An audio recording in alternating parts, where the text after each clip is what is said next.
सभी प्यारे विद्यार्थियों का मेरे YouTube चैनल पर स्वागत है। उम्मीद करता हूँ कि आप सभी बहुत अच्छे से होंगे और आप सभी की पढ़ाई लिखाई बहुत अच्छे से चल रही हो। गर्मी का समय है तो अपने समय का उपयोग करें। आप लोग बोर्ड कक्षा है, ज़्यादा से ज़्यादा पढ़ाई पर ध्यान दें, अपने ड्रीम पर ध्यान दें। क्या बनना है, नीट, IIT, JEE ऐसे यदि आपको कंपटीशन एग्जाम अगर क्वालिफाई करना है तो अभी से तैयारी में लग जाइए। कक्षा 12वीं में अच्छे से अच्छे मार्क्स लाना है तो अभी से आप अपनी तैयारी में क्या कीजिए, जुट जाइए। तभी क्या होगा, बेहतर से बेहतर मार्क्स आएगा बेटा। तो आगे जो है हम चैप्टर 1 विद्युत आवेश और उसके क्षेत्र को आगे पढ़ाते हुए जो हम आगे बढ़ेंगे, आज हम एक नए टॉपिक पर बात करेंगे जो है परावैद्युतांक। ठीक है, तो बड़े ध्यान समझेंगे परावैद्युतांक को। ठीक है जी,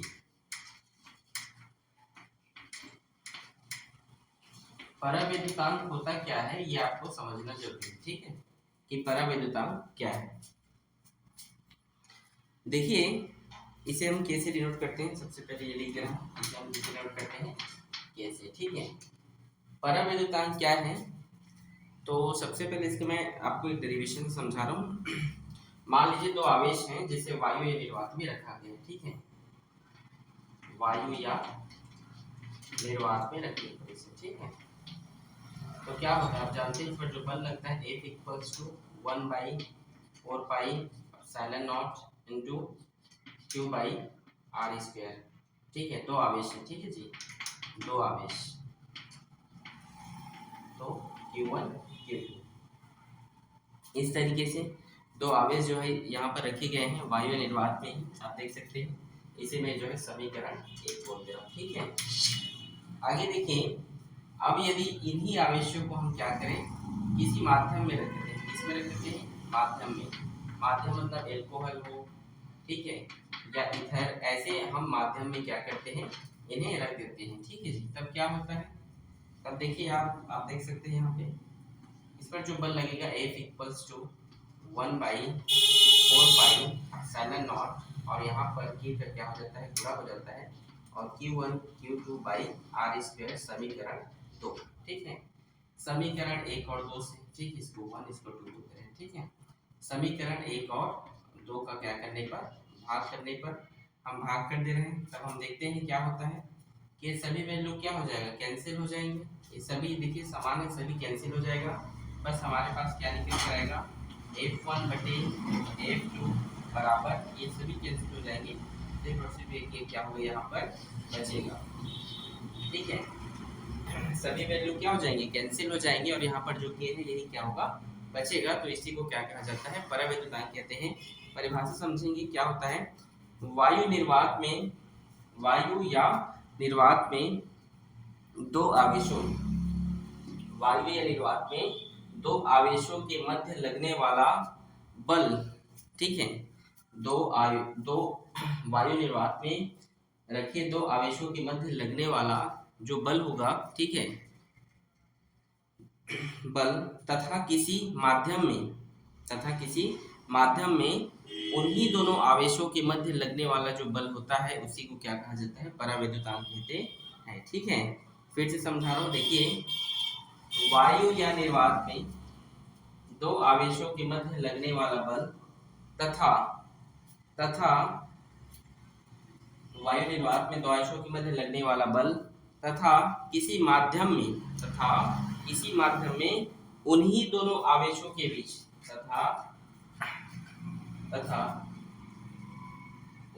उन्हीं दोनों आवेशों, एक मिनट शुरू से बता रहे हैं, वायु निर्वात में दो आवेशों के मध्य लगने वाला जो बल होता है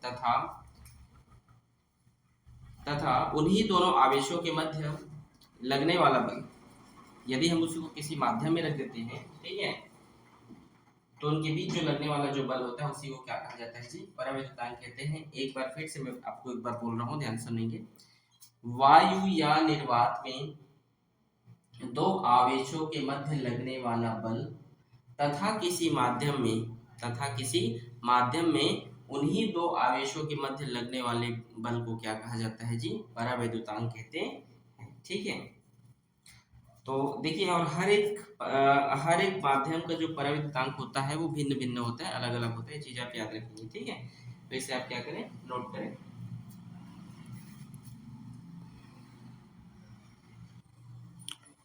चलिए आगे देखते हैं, पराविद्युतांक पर हम आगे समझते हैं इसको। अगला हमारा टॉपिक है विद्युत द्विध्रुव पर बल आघूर्ण, ठीक है। अगला हमारा हेडिंग है विद्युत द्विध्रुव पर बल आघूर्ण। इसको थोड़ा ध्यान समझेंगे। विद्युत या विद्युत लिख सकते हैं, विद्युत द्विध्रुव पर बल आघूर्ण।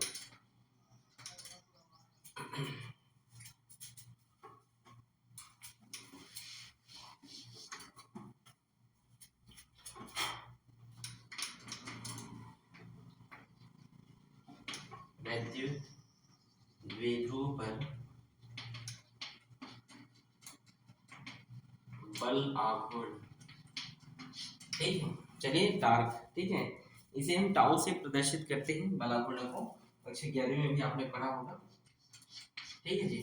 चलिए देखिए, मान लो ए बी एक विद्युत द्विध्रुव है, ठीक है। मान लीजिए ए बी क्या है, एक विद्युत द्विध्रुव है, ठीक है, जो एक समान विद्युत क्षेत्र की तीव्रता, एक समान विद्युत सॉरी एक समान विद्युत क्षेत्र की तीव्रता पर रखा हुआ है, जो विद्युत द्विध्रुव के साथ क्या करता है, थीटा कोण बनाता है। ध्यान से समझेंगे, ठीक है। फिर से बता रहा हूँ, ध्यान समझेंगे आप लोग। मैंने कहा कि माना ए और बी क्या है, एक विद्युत द्विध्रुव है जो एक समान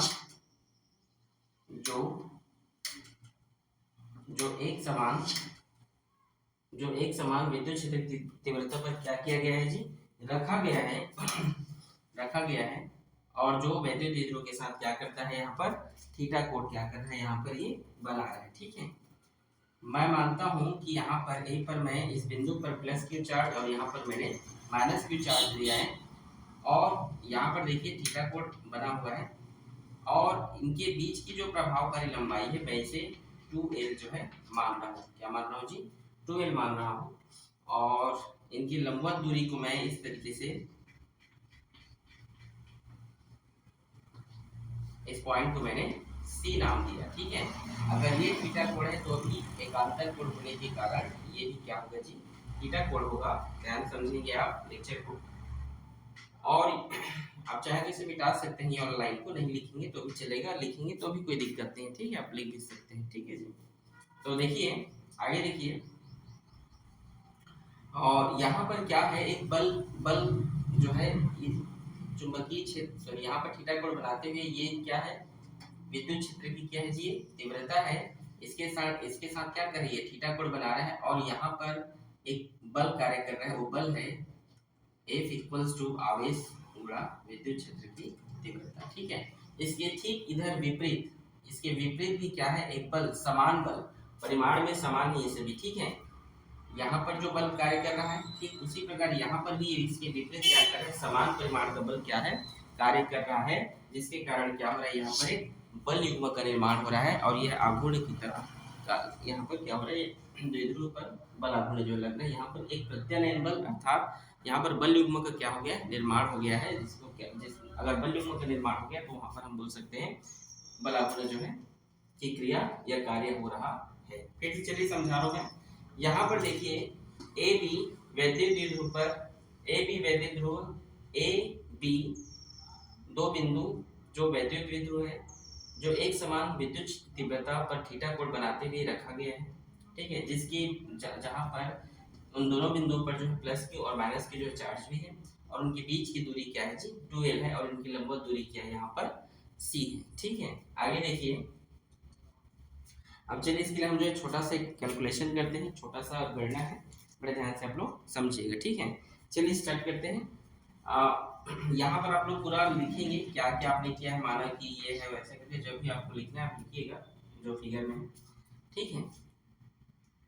आगे देखिए, बल आघूर्ण टा, ठीक है, बल आघूर्ण को हम किससे डिनोट करते हैं, टा से।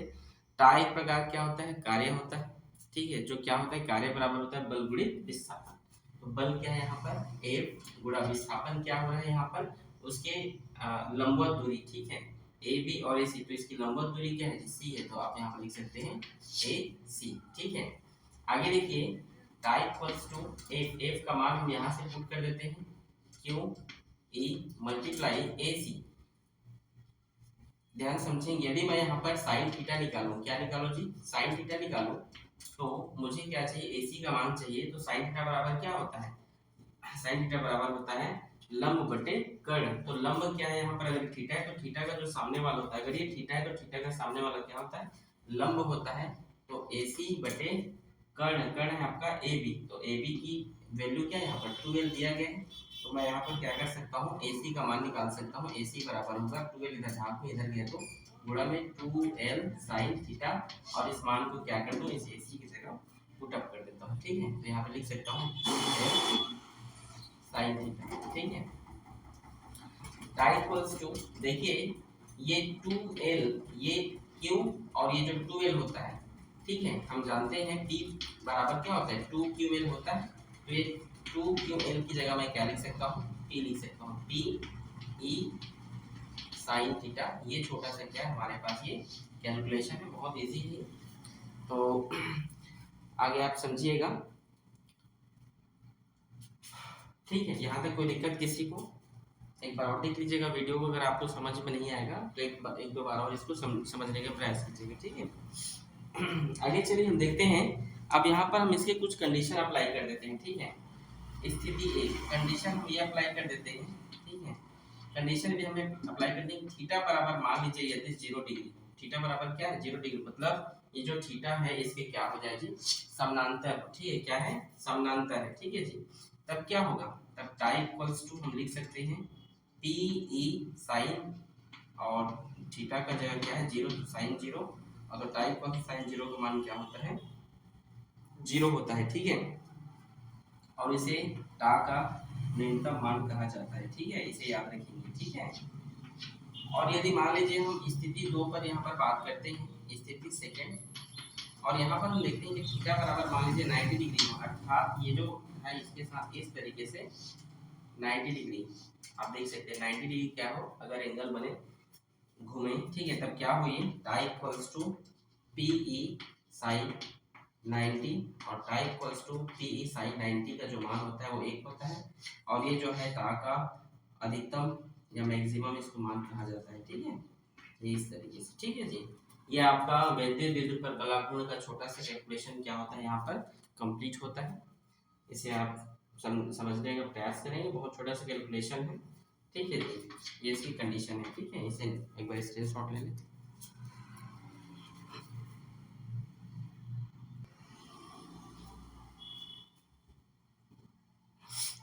चलिए आगे देखिए, अरे चित्र बनाने जा रहे हैं, चलिए चलिए आगे हम समझते हैं वैद्युत द्विध्रुव पर बल आघूर्ण। तो वैद्युत द्विध्रुव पर हम आगे देखते हैं वैद्युत द्विध्रुव पर कार्य। ठीक है, वैद्युत द्विध्रुव पर कार्य चित्र वही रहेगा, वैद्युत द्विध्रुव पर कार्य। यहाँ पर छोटा सा एक चित्र बताते हैं। ठीक है, plus Q minus Q 2L। ठीक है,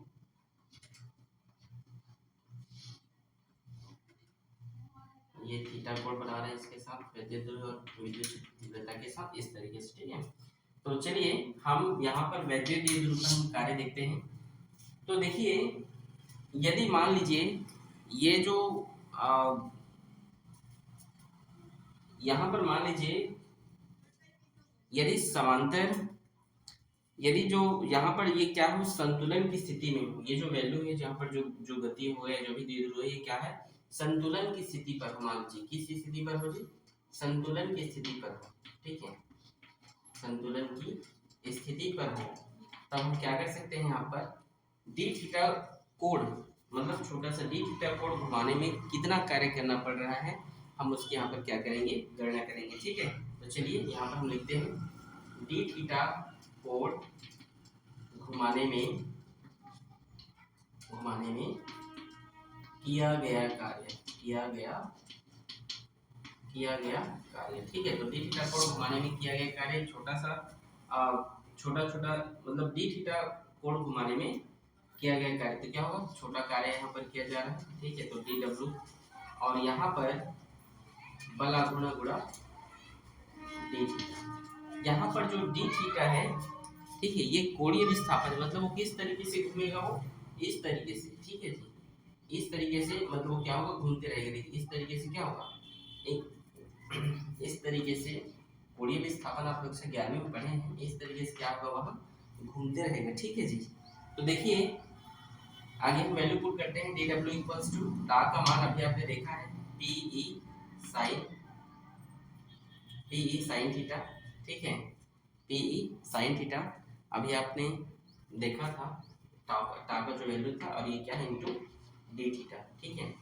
अब पूरा डी थीटा घुमाने में, सॉरी डी थीटा घुमाने में क्या कार्य ये है, और यदि थीटा कोण घुमाने में किया गया कार्य हमें निकाले, ठीक है, थीटा कोण घुमाने में किया गया कार्य, हम उसका कार्य निकालेंगे, तो थीटा मतलब पूरा कार्य उसका निकालेंगे, ठीक है जी। तो डब्ल्यू इक्वल्स टू हम क्या करेंगे, यहाँ पर इन छोटे छोटे कार्य का हम क्या कर देंगे, जोड़ देंगे, समाकलन कर देंगे। तो डी डब्ल्यू कैसे और जो है जीरो, इसका जो लिमिट देंगे हम, प्रारंभिक लिमिट देंगे जीरो, और कहाँ तक घुमाना है हमको, थीटा डिग्री तक, ठीक है। तो आगे देखिए, यहाँ पर वैल्यू पुट अप करते हैं, W equals to zero theta, D W का मान हम जानते हैं, यहाँ पर देख सकते हैं हम क्या है, P E sine theta into D theta, ठीक है। यहाँ पर जो जो वैल्यू क्या है जी, कांस्टेंट है, उसको हम बाहर लिख लेते हैं, ठीक है। तो यहाँ पर लिख लीजिए डब्ल्यू इक्वल्स टू, जो जो वैल्यू बाहर जाएगा उसको आप क्या कर दीजिए, बाहर आप लिख दीजिए, ठीक है। तो पीई और यहाँ पर जीरो इंटीग्रेशन, और यहाँ पर थीटा, और ये sign theta into D theta. आगे देखिए W इक्वल्स टू पीई और sign theta into D theta का जो समाकलन होता है वो होता है माइनस कॉस थीटा, लिमिट लीजिए जीरो और थीटा, ठीक है। W इक्वल्स टू माइनस को बाहर लिख लीजिए, माइनस पीई, और यहाँ पर आप लिख सकते हैं cos theta upper limit minus lower limit, ठीक है, कॉस थीटा और ये कॉस जीरो, ठीक है जी।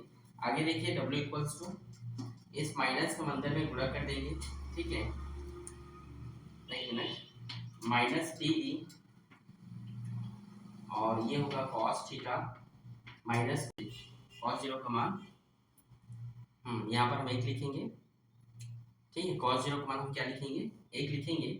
W इक्वल्स टू, ये माइनस का क्या करेंगे, हम अंदर में गुणा कर दीजिए, तो पीई, और यहाँ पर देखिए ये माइनस प्लस माइनस होगा, और ये माइनस माइनस क्या होगा, तो प्लस होगा, तो इसको हम लिख सकते हैं 1 माइनस कॉस थीटा। देखिए फिर समझा रहा हूँ, ये माइनस प्लस माइनस हो गया, और माइनस माइनस प्लस, तो एक को मैंने क्या कर दिया है, आगे लिख दिया, ठीक है। तो आगे चलिए देखिए, ठीक है, ये क्या है, इसके लिए फाइनल सूत्र है, ठीक है जी, इसे नोट करें।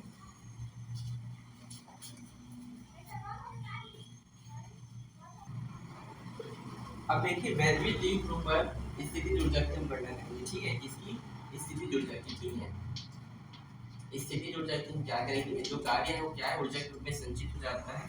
तो यहाँ पर हम कुछ नहीं करेंगे, जहाँ जहाँ पर लिमिट दिया गया है, ठीक है, उस लिमिट को आप बस चेंज कर दीजिए, ठीक है, जहाँ जहाँ पर लिमिट है उसको ही बस चेंज कीजिए, ठीक है। जैसे यहाँ पर लिमिट है, जैसे आप क्या कर दीजिए, इसको चेंज कर देंगे, यहाँ पर इसकी क्या लिखेंगे, पाई बाई 2, ठीक है, क्या लिखेंगे, लिमिट को हम पाई बाई 2 मतलब 90 डिग्री, ठीक है, पाई बाई 2, बस कुछ नहीं करते हैं इसमें, बस लिमिट को क्या कर दिया जाता है, बदल दिया जाता है स्थिति ऊर्जा में, ठीक है। और यहाँ पर आप देख सकते हैं पाई बाई 2। देखिए आगे W equals to minus P E cos theta minus cos 90 का जो वैल्यू होता है 0, तो आगे होगा W equals to minus P E cos theta, ये क्या है जी, एक छोटा सा इसके लिए स्थिति ऊर्जा के लिए क्या है, ये सूत्र है, ठीक है, ये स्थिति ऊर्जा के लिए क्या है, यह सूत्र है, बहुत इजी है, इसे नोट करें इसे। अब हम आगे देखेंगे, आगे जो हम देखेंगे विद्युत फ्लक्स, ठीक है, विद्युत फ्लक्स क्या होता है, ठीक है, समझिएगा विद्युत फ्लक्स क्या है। विद्युत फ्लक्स तभी समझ में आएगा, गॉस का थ्योरम तभी समझ में आएगा जब आपको ये सभी विद्युत फ्लक्स ये सभी क्या होंगे समझ में आएंगे, ठीक है। तो तो चलिए स्टार्ट करते हैं। इलेक्ट्रिक फ्लक्स जिसे कहा जाता है विद्युत फ्लक्स, ठीक है, इंग्लिश में कहते हैं इलेक्ट्रिक फ्लक्स, ठीक है, इलेक्ट्रिक फ्लक्स, ठीक है। तो देखिए विद्युत फ्लक्स क्या होता है समझेंगे। देखिए मान लीजिए क्या है, ये कोई आवेशित पिंड है, ये कोई चार्ज बॉडी है, और इस चार्ज बॉडी से क्या है, किसी आवेशित पिंड से लंबवत गुजरने वाली, सॉरी लंबवत निकलने वाले बल रेखाओं को क्या कहा जाता है, बल रेखाओं की संख्या को क्या कहा जाता है, विद्युत फ्लक्स कहा जाता है, ठीक है। फिर समझेंगे, किसी आवेशित पिंड से क्या बहुत सारे क्या होंगे, विद्युत फ्लक्स निकलते जाएंगे। तो जो लंबवत बल रेखा होंगी, जो लंबवत बल रेखा होंगी, ठीक, उसी को क्या कहा जाएगा जी, विद्युत फ्लक्स कहा जाएगा। विद्युत फ्लक्स क्या है, किसी आवेशित पिंड से, यहाँ पर मैं लिख सकता हूँ, लिख दे रहा हूँ या बोल दे रहा हूँ, किसी आवेशित पिंड से निकलने वाले, ध्यान समझेंगे, किसी आवेशित पिंड से लंबवत निकलने वाले, किसी आवेशित पिंड से लंबवत निकलने वाले फ्लक्सों की संख्या, सॉरी लंबवत निकलने वाले विद्युत बल रेखाओं को ही क्या कहा जाता है जी, विद्युत फ्लक्स कहा जाता है, ठीक है। फिर से समझेंगे, किसी आवेशित पिंड से लंबवत निकलने वाले बल रेखाओं को, ठीक है, लंबवत निकलने वाले किसको, बल रेखाओं को क्या कहा जाता है, बल रेखाओं को कहा जाता है विद्युत फ्लक्स, ठीक है। किसी आवेशित पिंड से निकलने वाले, किसी आवेशित पिंड से लंबवत निकलने वाले बल रेखाओं को ही विद्युत फ्लक्स कहा जाता है। ये दो प्रकार के होते हैं, ठीक है। इनके हम यदि प्रकार की बात करें तो एक होता है आपका धनात्मक फ्लक्स, ठीक है, धनात्मक फ्लक्स, और एक होता है ऋणात्मक फ्लक्स, ठीक है, ठीक है जी।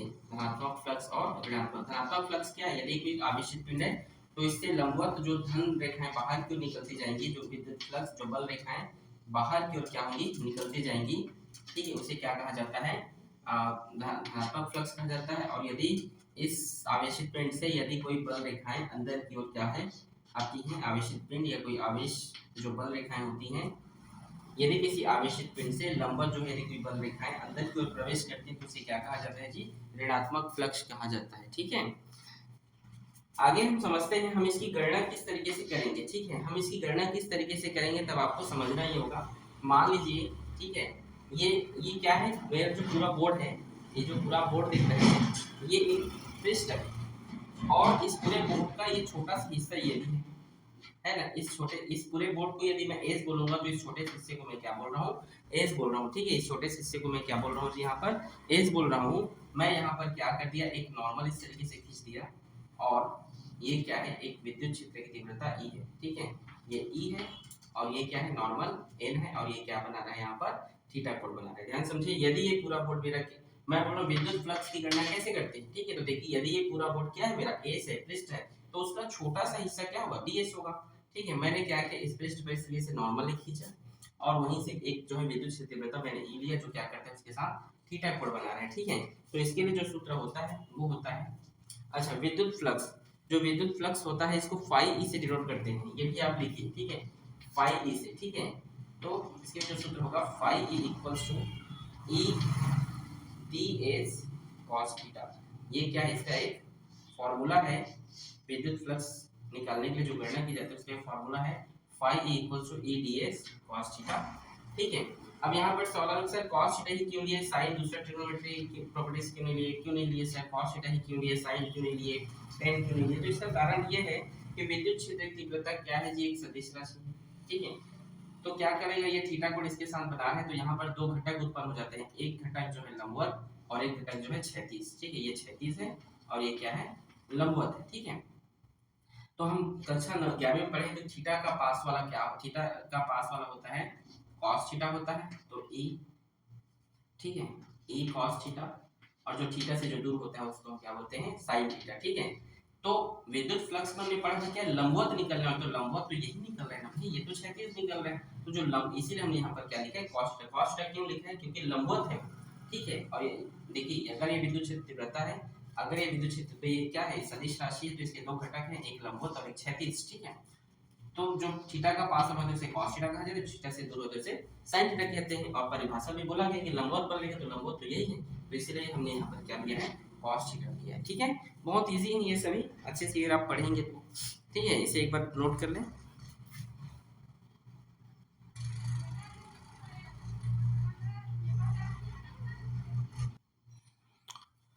गॉस के थ्योरम को पढ़ने से पहले हमको विद्युत फ्लक्स के साथ साथ एक और चीज की जानकारी होना जरूरी है, वो है आपका सॉलिड एंगल, जिसे हम कहते हैं घन कोण, ठीक है।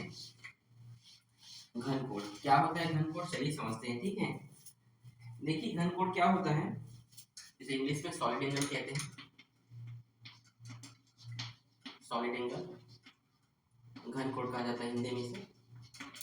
ध्यान से देखेंगे क्या होता है घन कोण। देखिए घन कोण क्या है कि मान लीजिए ये क्या है, कोई पिंड है, ठीक है। घन कोण क्या है, तो किसी पृष्ठ पर, ध्यान समझेंगे, ठीक है। घन कोण क्या है, आपसे कोई पूछेंगे तो बोल सकते हैं किसी भी पृष्ठ द्वारा, किसी भी पृष्ठ द्वारा बनाए गए कोण को क्या कहा जाता है, घन कोण कहा जाता है, ठीक है जी, ठीक है। किसी भी पृष्ठ द्वारा, किसी भी पृष्ठ द्वारा किसी बिंदु पर, ठीक है, किसी भी पृष्ठ द्वारा किसी बिंदु पर बनाए गए कोण को क्या कहा जाता है, घन कोण कहा जाता है। घन कोण क्या है, तो किसी भी पृष्ठ द्वारा किसी बिंदु पर बनाए गए कोण को क्या कहते हैं, घन कोण कहते हैं। चलिए समझते हैं। मान लीजिए ये क्या है, देखिए यहाँ पर हम समझते हैं, जैसे हम क्या करते हैं, ये पूरा पृष्ठ एस है, ठीक है। तो इस पर जो कोण बनेगा, इस पृष्ठ पर वो क्या है, ओमेगा बनेगा, ठीक है। और मान लीजिए इसके लिए हम एक छोटा सा पृष्ठ बनाए तो क्या होगा, इस तरीके से होगा, आप देख सकते हैं, ठीक है। इस तरीके से देखिए, आप फिर से आपको समझा रहा हूँ मैं, ठीक है। देखिए जैसे हम जानते हैं, जब हम तरबूज लेने के लिए जाते हैं तो आप देखते हैं कि तरबूज मीठा है कि क्या है, अच्छा टेस्ट है कि नहीं, ये खाने के लिए जब हम बात करते हैं तो क्या करता है तरबूज वाला, उसको इस तरीके से काटता है, फिर एक छोटा सा हिस्सा क्या करता है, आपको देता है टेस्ट करने के लिए, देता है ना। ठीक उसी प्रकार मान लीजिए इस पृष्ठ का छोटा सा हिस्सा है जहाँ पर कोण बन रहा है, क्या है वो, डी ओमेगा, और ये क्या है, छोटा सा पृष्ठ क्या है जी, डी एस है, ठीक है। तो घन कोण क्या है, तो मैंने बोला कि किसी भी पृष्ठ द्वारा किसी बिंदु पर बनाए गए कोण को क्या कहते हैं, घन कोण कहते हैं। यदि इसको मैं बड़े रूप में लिखूं इस तरीके से, तो इसको मैं इस तरीके से क्या कर सकता हूँ, लिख सकता हूँ, ठीक है। ये देखिए, ठीक है, ये इसकी त्रिज्या r है, ठीक है जी। ये जो कोण बन रहा है ये क्या है, डी ओमेगा है, और ये पृष्ठ जो है इस पे एक मिनट, ठीक है। और यहाँ पर मैंने क्या किया, एक इस तरीके से लंब खींच दिया, यहाँ पर क्या खींच दिया जी, लंब खींच दिया, जो क्या कर रहा है, यहाँ पर थीटा कोण बना रहे हैं। क्या बना रहा है, एक नॉर्मल खींच दिया, जो क्या कर रहा है, थीटा कोण बना रहा है। और मान लीजिए इस पॉइंट पर मुझे विद्युत क्षेत्र तीव्रता क्या करनी है, ज्ञात करनी, ठीक है। आप लोग समझिएगा, ठीक है। ये क्या है, पृष्ठ क्या है जी, डी एस है, छोटा सा पृष्ठ क्या है, डी एस है। तो गणना करना है, कैसे करेंगे, ध्यान से देखेंगे। देखिए इसको, इसके लिए जो सूत्र होता है वो होता है D omega equals to D S cos theta by R square, ठीक है। इसको आगे हम सॉल्व करके देखिए, फिर से बता रहा हूँ, ये इस पृष्ठ का एक छोटा सा हिस्सा है जिसको बड़े रूप में इस तरीके से आप देख सकते हैं लिखा हुआ हो, ठीक है। और अब इस पृष्ठ के लिए क्या है, मुझे सूत्र की गणना करनी है। सूत्र की गणना मैं किस तरीके से कर सकता हूँ, देखिए ये तो छोटे से कोण के लिए हो गया, पूरे पृष्ठ के लिए अगर मुझे चाहिए तो क्या लिख सकता हूँ मैं, theta equals to, sorry omega equals to करके लिख सकता हूँ, ठीक है। ओमेगा इक्वल्स टू क्या कर सकता हूँ, इसका मैं क्या करूँ, समाकलन कर दे रहा हूँ, तो क्या है D S cos theta by R square, फिर omega equals to D S cos theta by R square का जो समाकलन होता है, ठीक है, उसे हम लिखते हैं 4 पाई, क्या लिखते हैं जी, 4 पाई, ठीक है। क्या लिखते हैं, 4 पाई। और घन कोण का जो रिस्पेक्ट होता है, जो होता है स्टेरेडियन, क्या होता है, स्टेरेडियन, ठीक है। यहाँ पर देखिए मैंने क्या किया है, जो मेरा क्या है, एक छोटे से पृष्ठ के लिए, और यदि मुझे पूरे पृष्ठ के लिए लेना है, पूरे पृष्ठ के लिए लेना है, तो मैं क्या कर सकता हूँ, ओमेगा कोण लिखूंगा यहाँ पर, ओमेगा, ठीक है। और ये छोटे छोटे डी ओमेगा क्या लूंगा, छोटे तो डी ओमेगा का वैल्यू क्या है मेरे पास, डी एस कॉस थीटा है, तो D S cos theta by R square, ठीक है। और इसका पूरा का जो सूत्र होता है, वैल्यू होता है 4 पाई होता है इससे, ठीक है। तो ये है आपका घन कोण, ये गॉस के थ्योरम में काम आएगा। अभी मैं गॉस का प्रमेय पढ़ा रहा हूँ, बड़े ध्यान से समझिएगा, ठीक है। चलिए इसे एक बार नोट कर लें।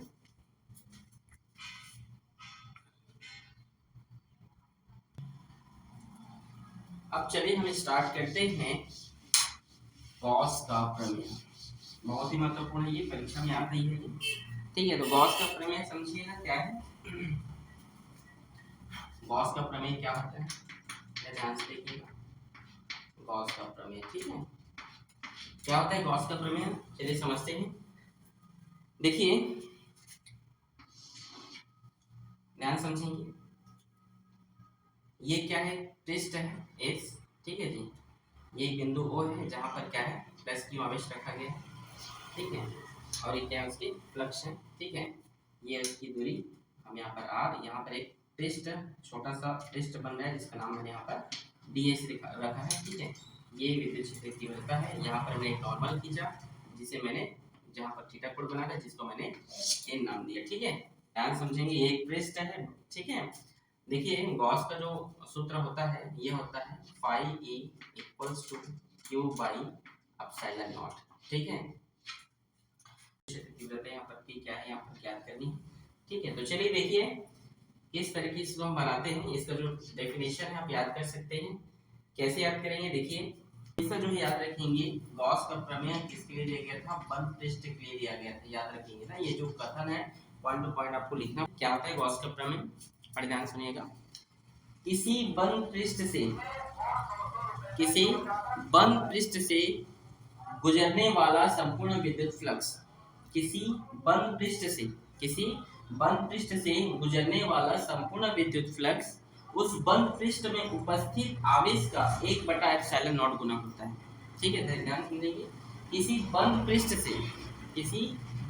से गुजरने वाला विद्युत फ्लक्स उस बंद पृष्ठ में उपस्थित कुल आवेश का 1/एप्सिलॉन नॉट गुना होता है। इसी को ही क्या कहा जाता है, गॉस का प्रमेय कहा जाता है। चलिए इसके लिए छोटा सा डेरिवेशन हम यहाँ पर बनाते हैं, लिखते हैं। ds एक छोटा सा पृष्ठ है, ds पृष्ठ से निकलने वाला विद्युत फ्लक्स, निकलने वाला विद्युत फ्लक्स, ठीक है। तो इसके लिए क्या है, डी फाई ई, ठीक है, क्योंकि छोटा सा पृष्ठ है तो विद्युत फ्लक्स भी उसी में निकलेंगे, ठीक है। तो इसके लिए डी फाई ई, ठीक है, और फॉर्मूला होता है हमारा डी एस कॉस थीटा। क्या होता है यहाँ पर, E D S cos theta. आगे देखिए, D phi E equals to, E का मान होता है आप जानते हैं 1/4 पाई एप्सिलॉन नॉट और क्यू बाई आर स्क्वायर, ठीक है। और ये होता है डी एस कॉस थीटा, ठीक है। आगे देखिए, यहाँ पर डी एस कॉस थीटा बटे आर स्क्वायर, ठीक है। D phi E equals to 1/4 pi epsilon naught और क्यू, और ये D S cos theta by R square, इसके पहले आपने देखा था घनफल में, उसे लिखते हैं डी ओमेगा, ठीक है। क्या लिखते हैं जी, डी ओमेगा। चलिए आगे देखते हैं। अब संपूर्ण पृष्ठ से निकलने वाले, ठीक है, इस संपूर्ण पृष्ठ से निकलने वाला विद्युत फ्लक्स आप लिख लीजिएगा यहाँ, इस संपूर्ण पृष्ठ से निकलने वाला विद्युत फ्लक्स यहाँ पर लिख लीजिएगा। तो हम उसे क्या लिखेंगे, फाई ई इक्वल्स टू, हम क्या करेंगे, इन सभी को हम क्या कर देंगे, यहाँ पर जोड़ देंगे, ठीक है। समाकलन कर देंगे, क्या कर देंगे जिनका हम समाकलन कर देंगे। आगे देखिए, phi E equals to D phi E का वैल्यू हम यहाँ पर देख सकते हैं, वो है 1/4 pi epsilon not Q by D omega, ठीक है। आगे देखिए, आगे लिखते हैं फाई ई इक्वल्स टू, जो वैल्यू कॉन्स्टेंट को बाहर निकली 1/4 पाई एप्सिलॉन नॉट क्यू, और यहाँ पर क्या बच गया, डी ओमेगा, ठीक है। फिर phi E equals to 1/4 pi epsilon naught into Q, और डी ओमेगा का जो समाकलन होता है उसे हम लिखते हैं 4 पाई। क्या लिखते हैं जी, 4 पाई। यहाँ से 4 पाई जो कैंसिल होगा इस 4 पाई से, तो आप देख सकते हैं phi A equals to Q1 Q और ये एप्सिलॉन नॉट। यही क्या है जी, गॉस का प्रमेय है। क्या है ये, गॉस का प्रमेय है कि किसी बंद पृष्ठ से गुजरने वाला संपूर्ण विद्युत फ्लक्स उस बंद पृष्ठ में उपस्थित कुल आवेश का 1/एप्सिलॉन नॉट गुना होता है। यही क्या है, गॉस का प्रमेय है। अब गॉस के हम कल 3 अनुप्रयोग देखेंगे, आप समझिएगा कल तीनों अनुप्रयोगों को, बड़े ध्यान से समझिएगा। समझ में आए तो आप कमेंट बॉक्स में कमेंट कीजिएगा। ज़्यादा से ज़्यादा इस वीडियो को आप शेयर करें, मैं यही उम्मीद करता हूँ आप लोगों से, और अच्छे से पढ़ाई कीजिए। ओके।